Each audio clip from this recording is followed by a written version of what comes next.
உலகத்தில் இருந்தவரும் பரலோகத்திலிருந்து இறங்கி வந்தவரும் நமக்காக வாழ்ந்து நமக்காக பலியான ஆண்டவராகிய இயேசு கிறிஸ்துவின் இனிய நாமத்தில் உங்கள் யாவருக்கும் என்னுடைய அன்பார்ந்த வாழ்த்துதல். மத்தேயு 22:35 வசனத்திலிருந்து, அவர்களில் நியாயசாஸ்திரி ஒருவன் அவரை சோதிக்கும்படி, போதகரே, நியாயப்பிரமாணத்திலே எந்த கற்பனை பிரதானமானது என்று கேட்டான்.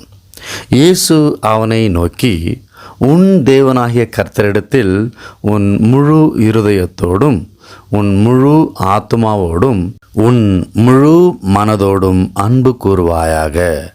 இது முதலாம் பிரதான கற்பனை. இதற்கு ஒப்பாயிருக்கிற இரண்டாம் கற்பனை என்னவென்றால், உன்னிடத்தில் நீ அன்பு கூறுவது போல பிறரிடத்திலும் அன்பு கூறுவாயாக என்பதே. இவ்விரண்டு கற்பனைகளிலும் நியாயப்பிரமாணம் முழுமையும் தீர்க்க தரிசனங்களும் அடங்கியிருக்கிறது என்றார். நியாயசாஸ்திரி ஆண்டவராகிய இயேசுவை சோதிக்கும்படியாக கேள்வி கேட்கிறான். இறை மைந்தனாகிய இயேசு சர்வ வல்லமையும் சர்வ அதிகாரம் உள்ளவராயும் தேவனுடைய ராஜ்யத்தை அடைய வேண்டுமானால் ஒவ்வொரு மனுஷனும் தேவனை முழு இருதயத்தோடும் முழு ஆத்துமாவோடும் முழு மனதோடும் அன்பு கூற வேண்டும்.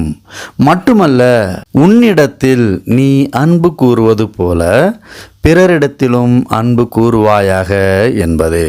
இந்த பூமிக்கு உரியவர்கள், இந்த பூமி நம்முடையது அல்ல என்கின்ற இரண்டு மனங்கள் உள்ளது. இந்த பூமிக்கு உரியவர்கள் மரித்த பின் என்ன நடக்கும், ஏது நடக்கும், யாருக்கு தெரியும், அது எப்படியாவது இருந்துவிட்டு போகட்டும்.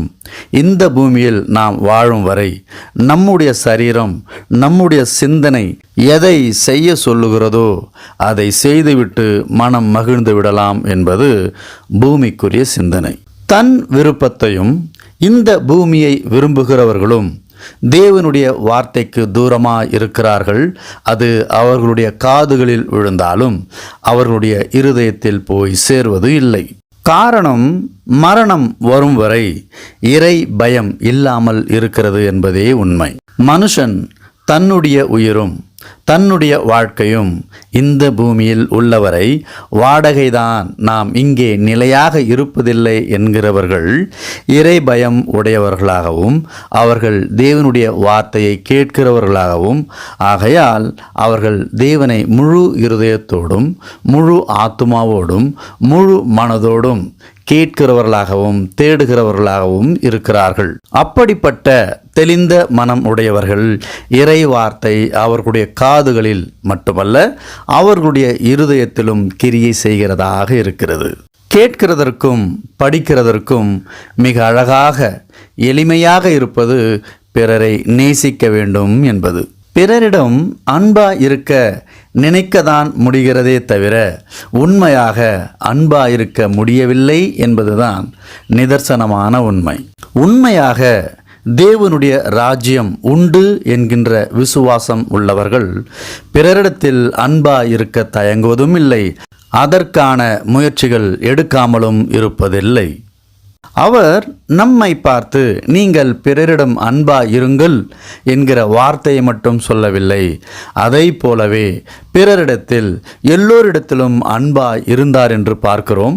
யோவான் 15:12 நான் உங்களில் அன்பா இருக்கிறது போல நீங்களும் ஒருவரில் ஒருவர் அன்பா இருக்க வேண்டும் என்பதே என்னுடைய கற்பனையாயிருக்கிறது. இந்த வசனத்தை நாம் உற்று கவனிக்கிற பொழுது, உங்களுக்கு விருப்பமானால் பிறர் மீது அன்பு காட்டுங்கள், உங்களுக்கு விருப்பமில்லை என்றால் விட்டுவிடுங்கள் என்று சொல்லவில்லை. இது என்னுடைய கற்பனையாயிருக்கிறது, இது என்னுடைய கட்டளை. அவர் இந்த பூமியின் மீது கொண்ட அதிகாரம். அவருடைய பிள்ளைகள் நலமாயிருக்க தீமையின் மீது கட்டளை. நமக்கு வரும் தீமையை எப்படி சரி செய்வது என்றால், நன்மை செய்வது மூலமாக, பிறரிடத்தில் அன்பு காட்டுவதின் மூலமாகவே நம்முடைய தீமைகளை சரிப்படுத்த முடியுமே அன்றி தீமைக்கு தீமை செய்வது தேவனுடைய பிள்ளைகளுக்கு அடையாளம் அல்ல. மத்தேயு 18:14 இவ்விதமாக இந்த சிறியரில் ஒருவனாகிலும் கெட்டுப்போவது பரலோகத்தில் இருக்கிற உங்கள் பிதாவின் சித்தமல்ல. அப்படியென்றால் அவருடைய வார்த்தையை கேட்டு நடக்கிறவர்கள் கெட்டுப்போவதில்லை. நாம் கெட்டுப்போவது யாருக்கு சித்தமில்லை என்றால் பரலோகத்தில் வீற்றிருக்கிற நம்முடைய பிதாவிற்கு. ஆகவே பிதாவையும் அவர் அனுப்பின அவருடைய குமாரனாகிய இயேசுவை விசுவாசிக்கிறவர்களுக்கு இந்த பூமி நிரந்தரமல்ல. நம்முடைய குடியும் நம்முடைய வாழ்வும் இந்த பூமியில் இல்லை, பரலோகத்தில் இருக்கிறது என்கின்ற விசுவாசம் இருக்கும் பொழுது பிறரை நேசிப்பது மிகவும் எளிமையாகிவிடுகிறது. ரோமர் 7ஆம் அதிகாரம் 7. ஆகையால் என்ன சொல்லுவோம்? நியாயப்பிரமாணம் பாவமோ? அல்லவே. பாவம் இன்னதென்று நியாயப்பிரமாணத்தினால் நான் அறிந்தேனேயன்றி மற்றபடி அறியவில்லை. இச்சைத்திருப்பாயாக என்று நியாயப்பிரமாணம் சொல்லாதிருந்தால் இச்சை பாவம் என்று நான் அறியாமல் இருந்திருப்பேனே. இப்படி இருக்க நன்மையானது எனக்கு மரணமாயிற்றோ? அப்படியல்ல, பாவமே எனக்கு மரணமாயிற்று. பாவம் கற்பனையினாலே மிகுந்த பாவம் உள்ளதாகும்படிக்கும் அது நன்மையானதை கொண்டு எனக்கு மரணத்தை உண்டாக்கினதினாலே பாவமே விளங்கும்படிக்கும் அப்படியாயிற்று. இங்கே நன்மையானது எனக்கு மரணமாயிற்றோ? இங்கே சொல்லப்படுகிற மரணமானது நம்முடைய சரீரத்திற்கான மரணம் அல்ல, ஆத்துமாவிற்கான மரணம். நன்மை செய்வதால் நம்முடைய ஆத்துமா மரணம் அடைவதில்லை. ஆனால் பாவமோ நம்முடைய சரீரத்தையும் அழித்து நம்முடைய ஆத்துமாவையும் அழித்து தேவனுடைய ராஜ்யத்தில் பிரவேசிக்க விடாமல் நம்மை இந்த பூமியிலேயே அழித்து விடுகிறது. ரோமர் 3:20.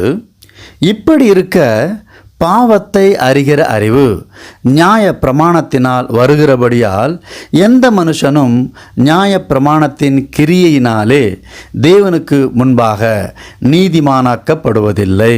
ரோமர் 3:23. எல்லாரும் பாவம் செய்து தேவ மகிமையற்றவர்களாகி.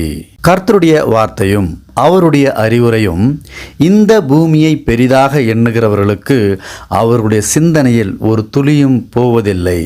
ஏனென்றால் அவர்களுடைய விருப்பமும் அவர்களுடைய சிந்தனையும் தேவனுடைய ராஜ்யத்தை விட்டு வெகு தூரமாக சென்றிருக்கிறது. தேவன் மீது நம்பிக்கையும் விசுவாசம் மட்டும் போதாது, கர்த்தருடைய நியாயப்பிரமாணம் அல்லது கர்த்தருடைய கட்டளைகளை கற்பனைகளை நாம் உள்வாங்கி அதன்படி செய்கிற பிள்ளைகளாக இருக்க வேண்டும். அதன்படி செய்யாததினாலே நமக்குள் அக்கிரமம், அநியாயம், பாவம் எல்லாம் நம்மிடம் இருக்கிறது. ஏசாயா 59:2. உங்கள் அக்கிரமங்களே உங்களுக்கும் உங்கள் தேவனுக்கும் நடுவாக பிரிவினை உண்டாக்குகிறது. உங்கள் பாவங்களே அவர் உங்களுக்கு செவி கொடாதபடிக்கு அவருடைய முகத்தை உங்களுக்கு மறைக்கிறது.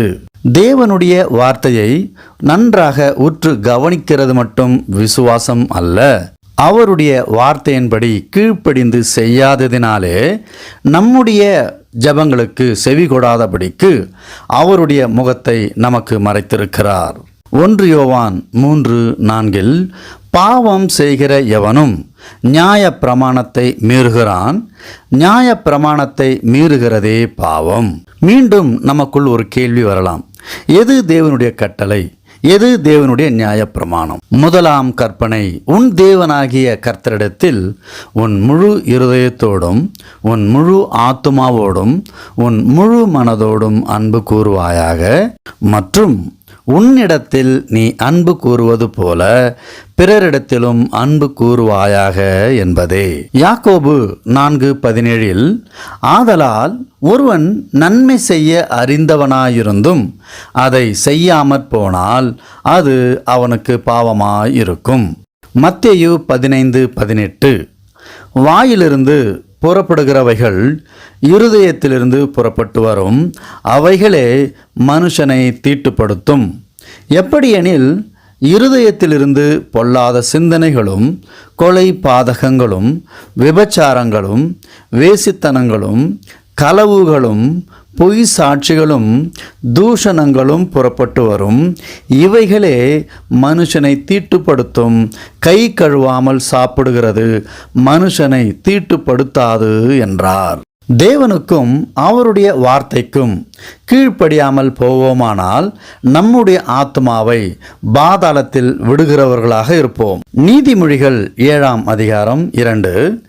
என் கட்டளைகளையும் என் போதகத்தையும் உன் கண்மணியைப் போல் காத்துக்கொள், அப்பொழுது பிழைப்பாய். இங்கே பிழைப்பு என்பது ஆத்மாவை குறிப்பிடுகிறதே தவிர நம்முடைய சரீரப்பிரகாரமான வாழ்க்கையை அல்ல.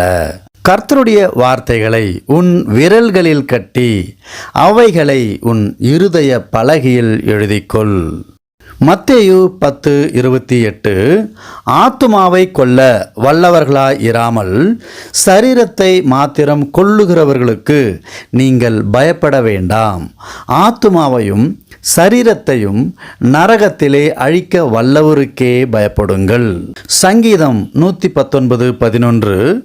நான் உமக்கு விரோதமாய் பாவம் செய்யாதபடிக்கு உமது வாக்கை என் இருதயத்தில் வைத்தேன். அப்படியென்றால் கர்த்தருடைய வார்த்தையை என்னுடைய இருதயத்தில் பத்திரமாக வைத்திருக்கிறேன். அது எப்பொழுதும் என்னுடைய பார்வைக்கும் என்னுடைய பாதைக்கும் விலக்காயிருக்கிறது. பாவத்தை விட்டு நான் தூரமாய் இருக்கிறேன், தேவனிடத்தில் அருகில் இருக்கிறேன் என்பதாக இருக்கிறது. இறுதியாக தகப்பன் தன் மகனிடத்தில் சொல்லுகிறார், என் மகனே, என் போதகத்தை மறவாதே, உன் இருதயம் என் கட்டளைகளை காக்க கடவது. நீதிமொழிகள் 3ஆம் அதிகாரம் 1வது வசனம். தகப்பன் பேச்சை கேட்கிற மகன் ஒரு நாளும் கெட்டுப்போவதில்லை. அவனுடைய வாழ்வு லீபனோன் மரத்தை போல உயர்ந்து செழிப்பாய் வளர்கிறது. கர்த்தருடைய வார்த்தையை கேட்கிற மனுஷனும் அவன் கெட்டு போகாமல் அவனுடைய ஆத்துமா என்றென்றும் வாழும்படியாக கர்த்தருடைய வார்த்தையை கேட்டு அதன்படி நடக்கிற புத்தியுள்ளவனாய் இருக்கிறான். துதி, கன, மகிமை எல்லாம் நம்முடைய தேவாதி தேவனுக்கு என்று சொல்லி இந்த பதிவை முடிக்கலாம். கர்த்தருடைய நாமம் மகிமைப்படுவதாக. ஆமென்.